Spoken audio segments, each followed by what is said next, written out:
For me, back in Hawaii, where I was born and raised,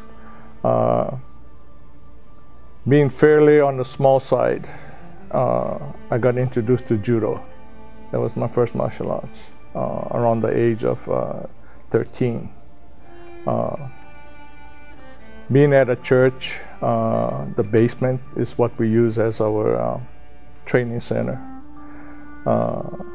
Close to it was my elementary school. Next to it was a Waikea social settlement. And they had Aikido. There was an Aikido class. There was a Kendo class. And so we were young kids watching them. And they would store some of the equipment in the gymnasium. So we would mess around with the Kendo stuff.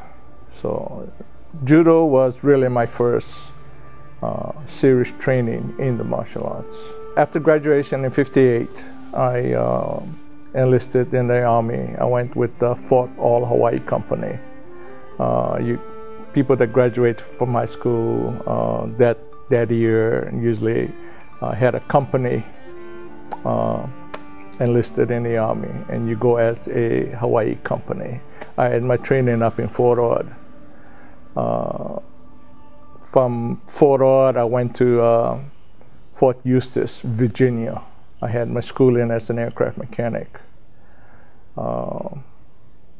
After school, I went back to Fort Ord, where was supposed to have been my permanent station.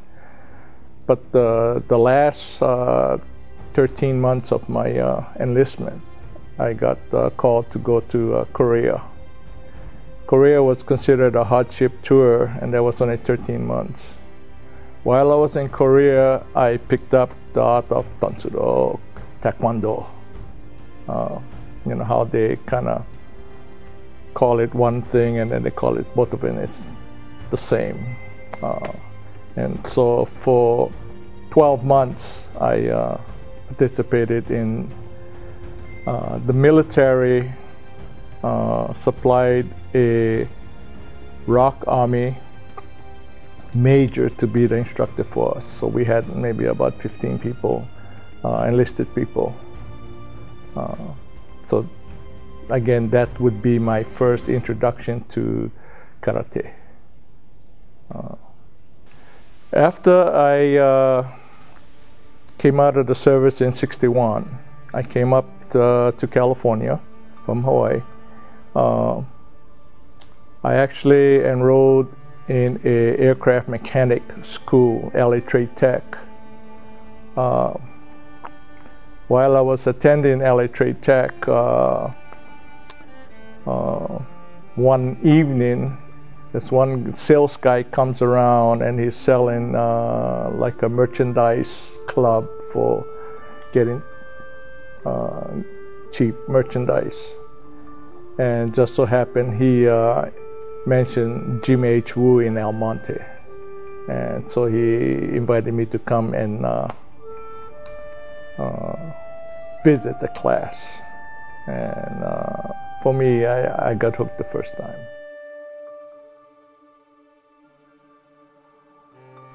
Jimmy's training was very physical in the sense that it was along the line of kumite instead of kata. We did have kata. We had what we used to call it dance forms. And the way Jimmy would present it to us would be as a form of more of an exercise than a fighting sequence. So I guess the biggest difference would have been the way I was taught the kata or the dance form was that you can never lose, no matter how fast or how slow you are. An example is, if a guy from this side throws a punch, I can actually look at the punch, block it, and he'll never hit me. That kind of concept, compared to you threw a punch, I do my technique. That would be the daily training more than the dance forms. I trained with him for a while, all the way, getting my black belt and all that. The Amante school, and this is kind of not so much boasting about it, but it got to the point where Jimmy never used to come on Wednesdays. And you know, all the lessons come from this one book that he's great, you know, 5 generations got the book from the Shaolin monastery that all the lessons are from. The biggest thing I got from Jimmy, the most important thing was that, you know, you can only do so much from the top of the man's head or the person's head to the bottom of his foot. Everything in between, I mean, you can call it karate, you can call it kung fu, you can call it taekwondo. If you're gonna punch to the heart, you punch into the heart. So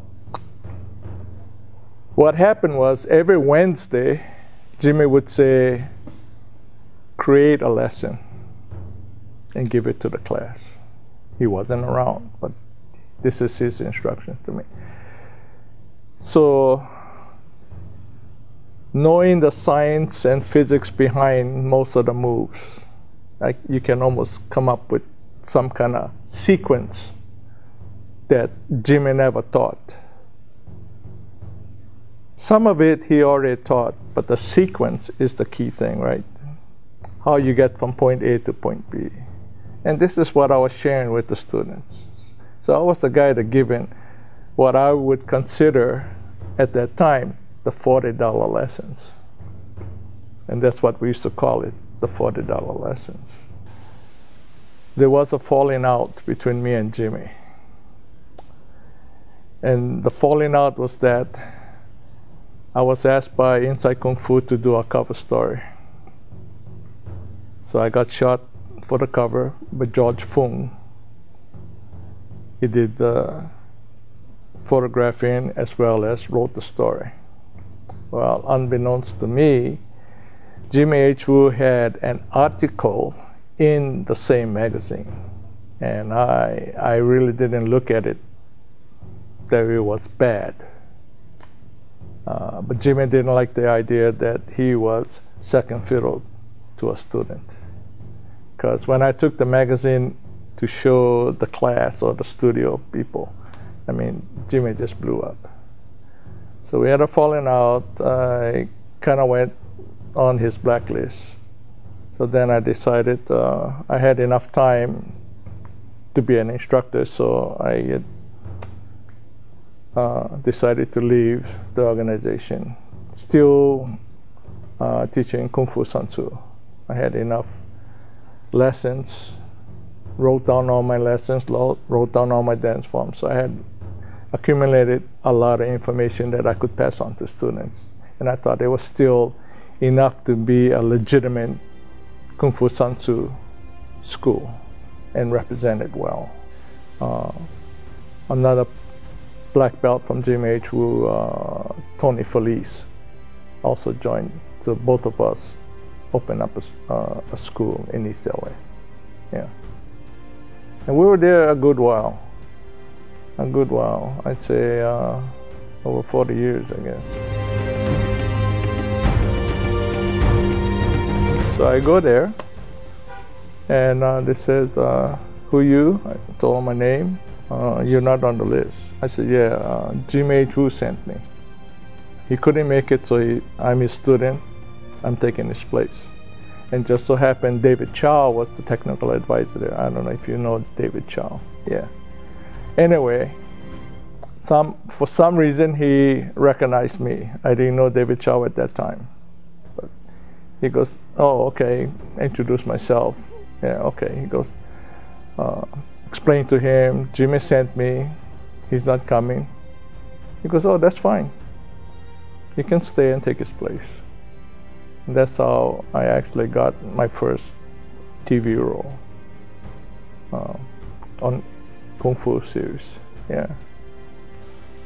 I was lucky enough to participate in a movie. The movie was Killer Elite.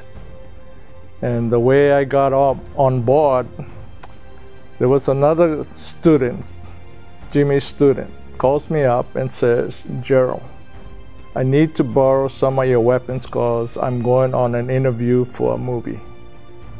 And I says, I'll tell you what, where my weapons go, I go.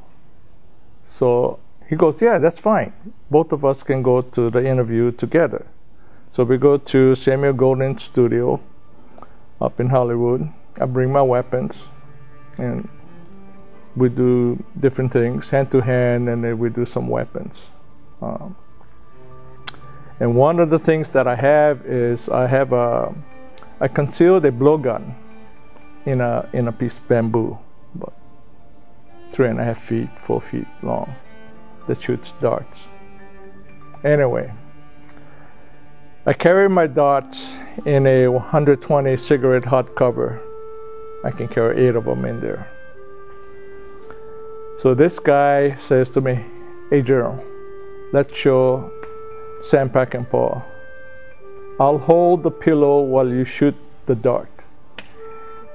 And you know, in the back of my mind, I said, if you're dumb enough to hold the pillow, I'm going to shoot the dart. So I get my walking stick, get a dart, put it in. He holds that thing up. Hit the pillow. Wow.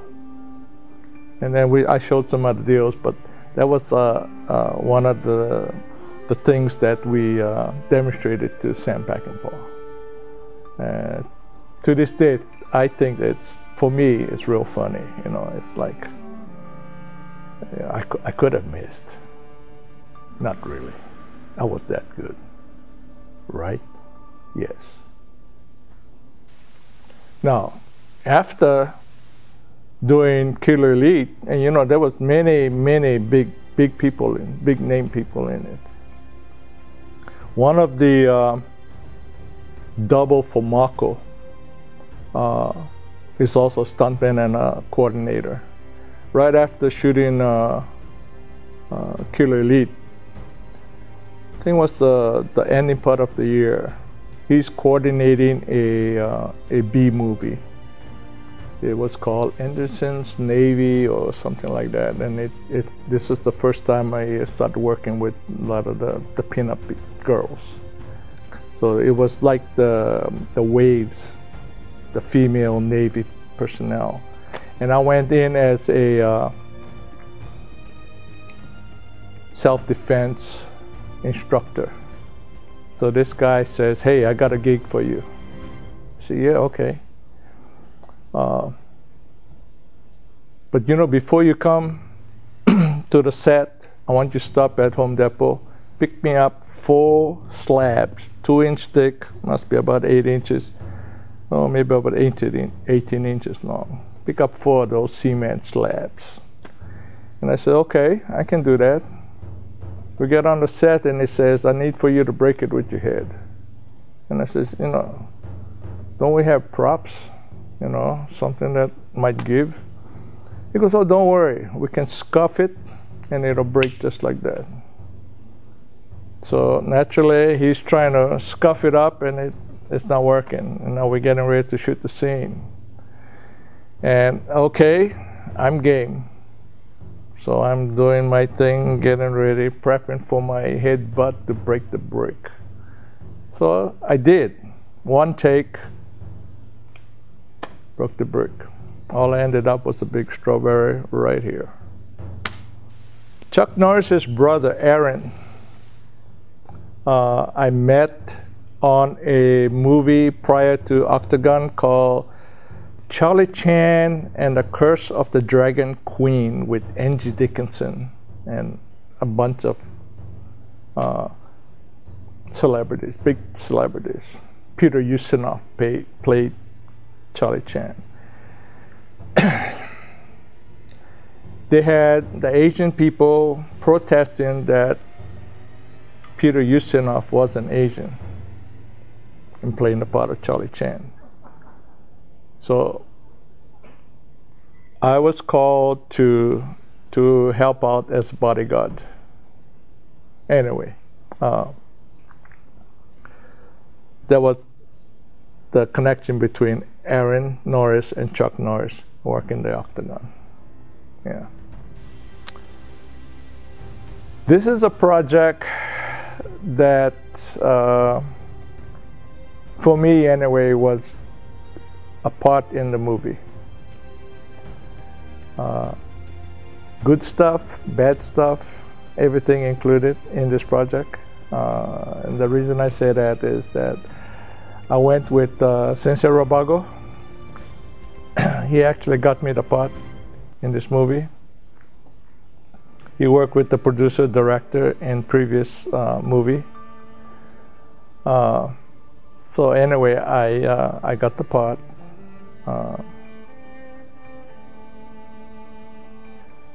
Zadar was another one that Richard Robago worked with on another project for David Huey. So we kind of knew each other.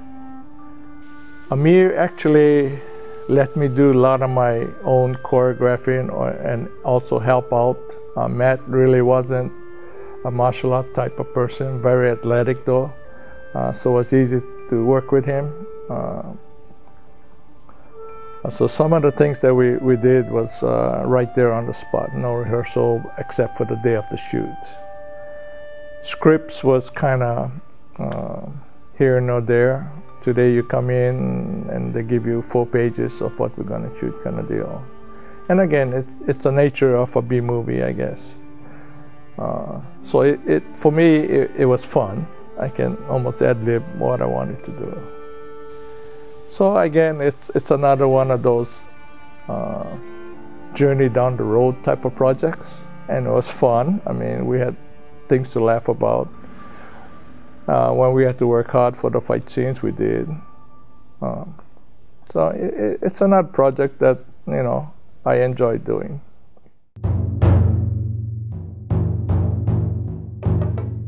Big Trouble in Little China, boy, there's a lot of stories to tell you. And it all started again with an audition, and cattle call audition at 20th Century Fox. Okay, so I get this call, hey, there's an audition. John Carpenter wants to see people do martial art. Okay, I take one of my students. I pack up all my weapons. So I throw this kid around, I mean, slam, bam, did all my thing in the martial arts side. Then I take up a few of my weapons, and I personally went to John and says, you know, if you're looking for some ideas, you know, I had this idea. Started out with a martial art type weapon. It's something that looks like a Manriki Gusari, but I have it is in a cylinder where the thing can pop out. Well, from there I said, you know, you can pop out the head of this weapon, but as it goes through the air, the chain's attached to it and legs sprout out. So I had props made out with, looked like a spider leg, and that was catch on. So I'm explaining all this to John. So, okay, you know, they don't tell you whether you get the job or not right away. Okay, thank you, go home. That night I get a call, and Kenny Endoso, he was an assistant coordinator, and he called me. He goes, hey Gerald, we want to use you on this project, so tomorrow can you go to 20th Century Fox prop shop? Yes. So I go there. The guys introduce myself. My name's Gerald Okamura. He goes, yeah, we know. We have your weapon for this movie. And the guy comes out with a big smile on his face, and he hands me 2 gold-plated pistols. And I'm looking at it like, all right, okay, this isn't no martial art weapon, but I'm in the movie. You can suit me up any way you want. You can put anything on me. Okay, then the prop guy said, John wants you to have this gold-plated. That's part of your costume. Oh, by the way, John also wants you to have bandoleros. You have 2 of those. Not only any regular bandolero. John wants you to have bullets the size of an elephant gun. So I don't know if too many people noticed that in the movie or not, but them bullets are big. It won't fit in a 6-shooter. I mean, that was John's idea of having a little laughter in the movie, I guess. So that was my character.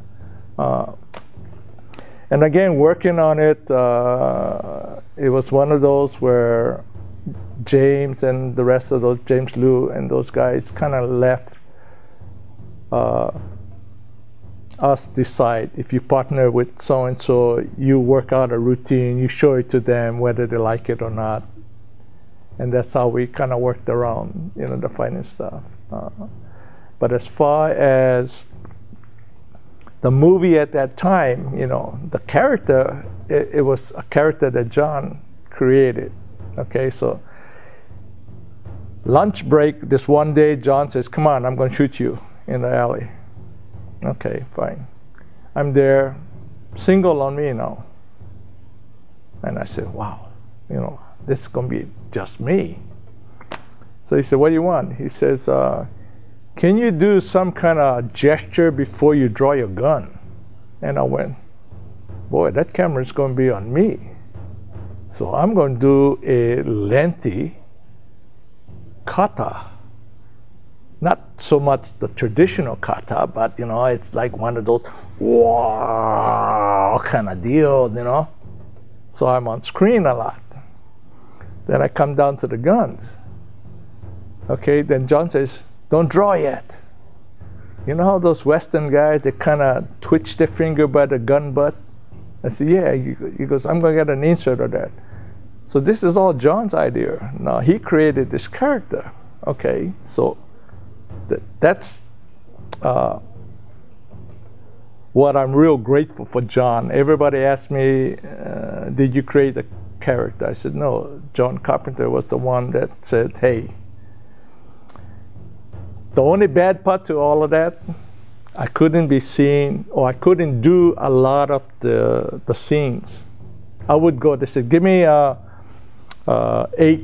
stunt guys. And I would go. And John goes, you're too recognizable. Go back, drink coffee. So it was limited on my screen time.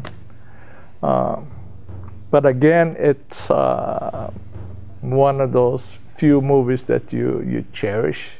I mean, to this day, the character has come to life. I mean, when I say that, I do a lot of advertising for the character. People will use that draw and that shooting in the alleyway on YouTube. So the character is alive. I mean, 30 years. This year would be 31 years. The character is still alive. El Leon, my friend. I used to look up to him when he used to compete. I used to see him in magazines. I used to read about him. That's how my friendship indirectly with El Leon. It wasn't like, hey, we're good buddies and we hung out. Yeah, I used to read about him in magazine. I used to go to internationals to watch him compete. And one of those days, I actually went up to him and I says, you know, I introduced myself to El Leon, and that's how our long-time friendship started. We've worked together. Again, it's he has a character face that most people know, but don't know his name. They love him in all his movie as the bad guy. He did a fantastic job working on Rapid Fire with that fight scene with Brandon.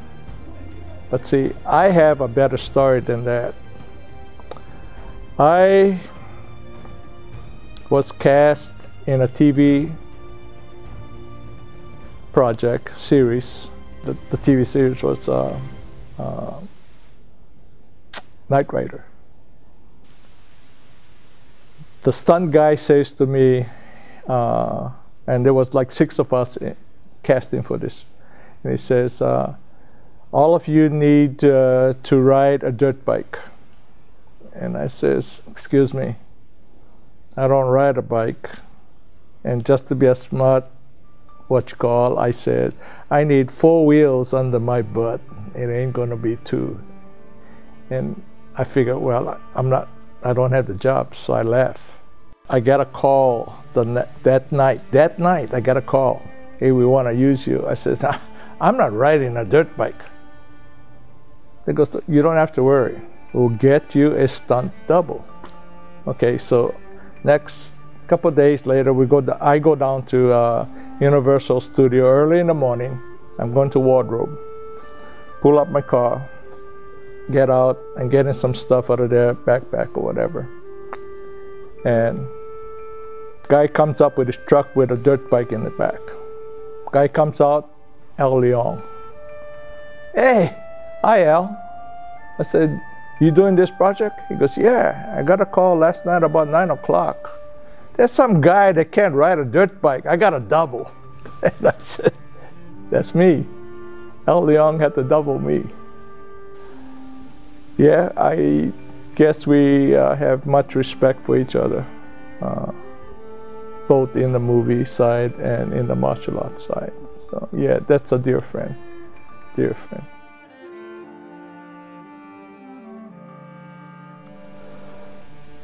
Sensei Richard Rabago,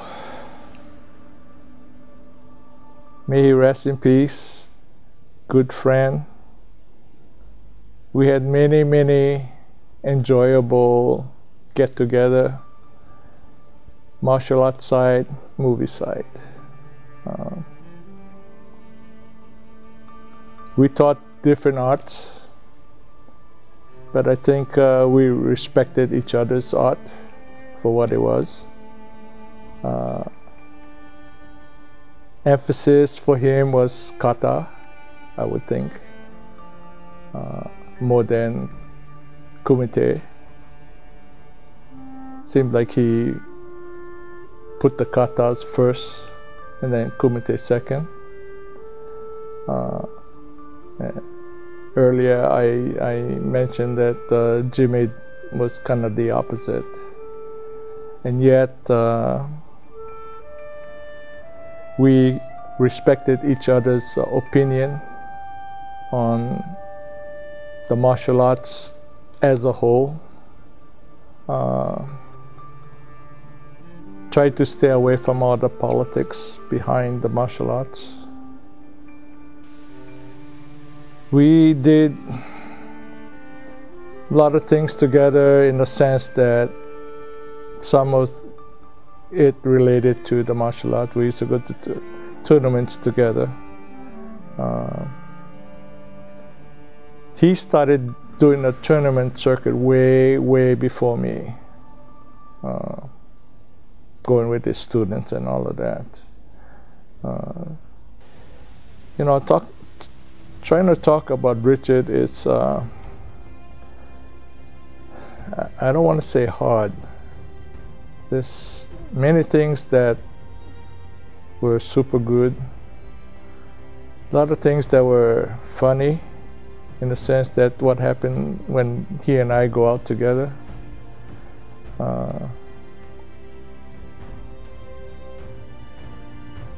Yes, I do miss him.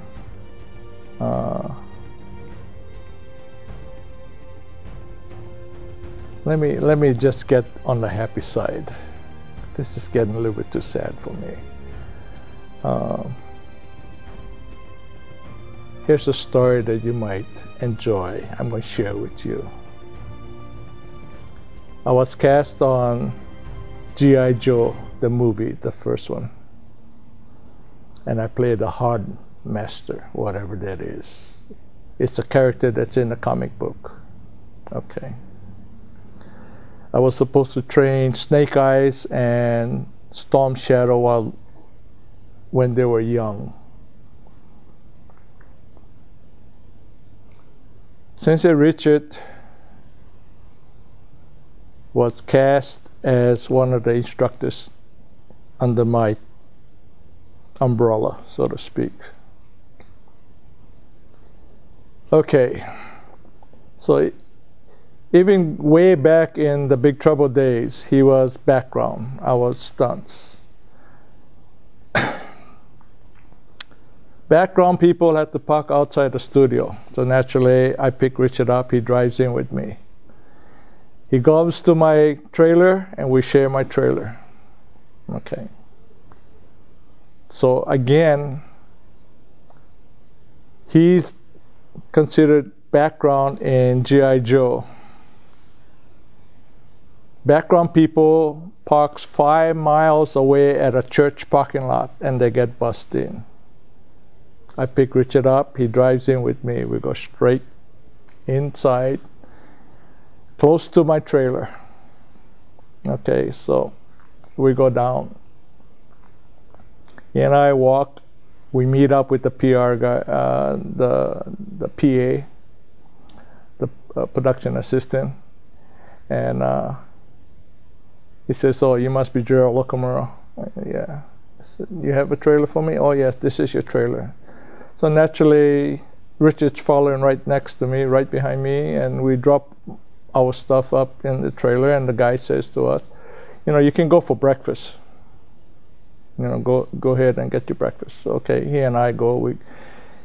Cast and crew have a special compared to background.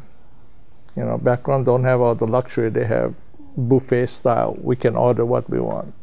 Okay, so we eat breakfast. We head back to the trailer. Now here's a guy in charge of 75 background people. And he says to Richard, "Are you background?" Richard goes, "Yes." He goes, "Okay, I want you to go get your wardrobe.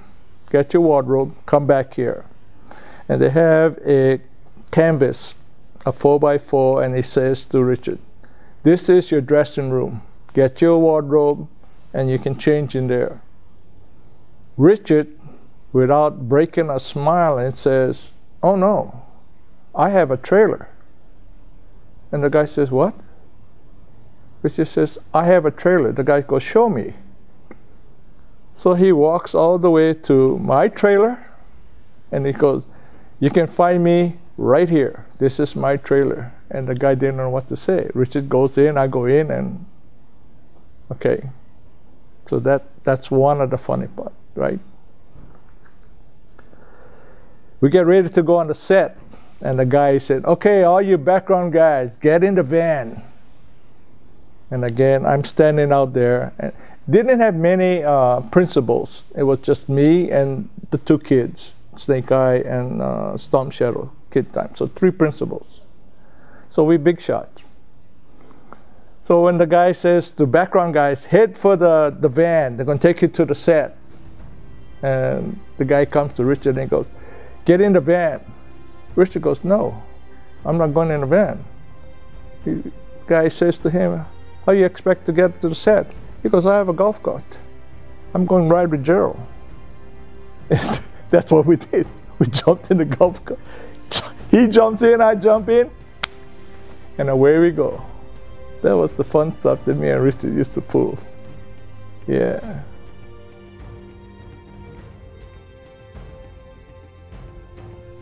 There's words of wisdom and there's words of wisdom. We all know that.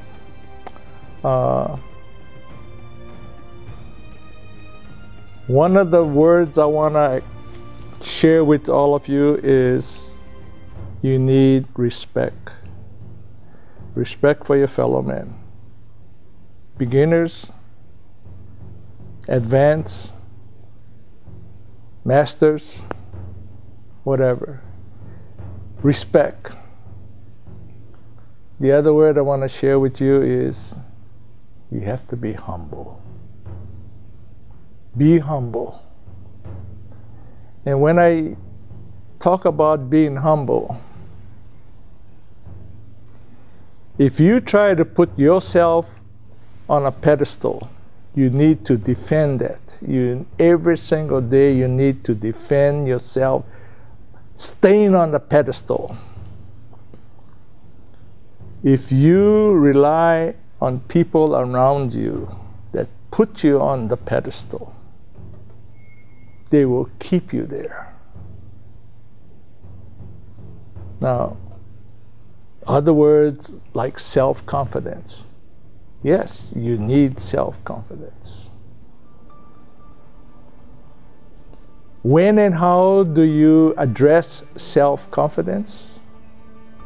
Whether you're studying today or you've been a 20-year practitioner. We all know that the martial arts in the wrong hands and the application of the martial arts applied in the wrong way can be dangerous to you and the people around you.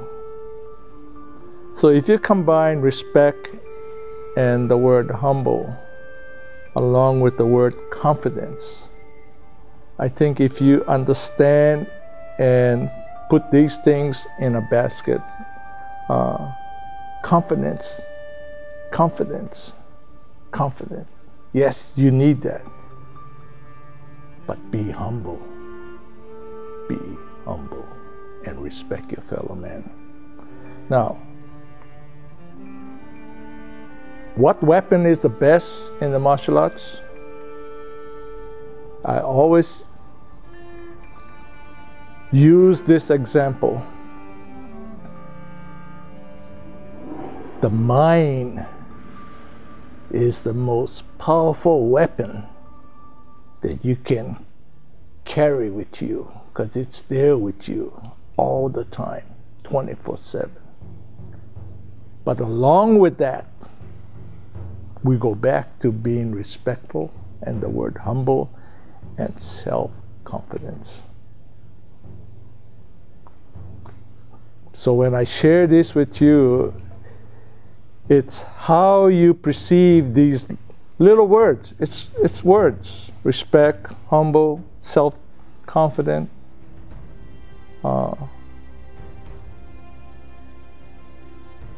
Heroes, when we talk about heroes, to me the heroes are the martial art instructors. They are the ones that teaches student from ground zero. Get a good foundation and you can go as high as you want. So for me, martial art instructors are big heroes.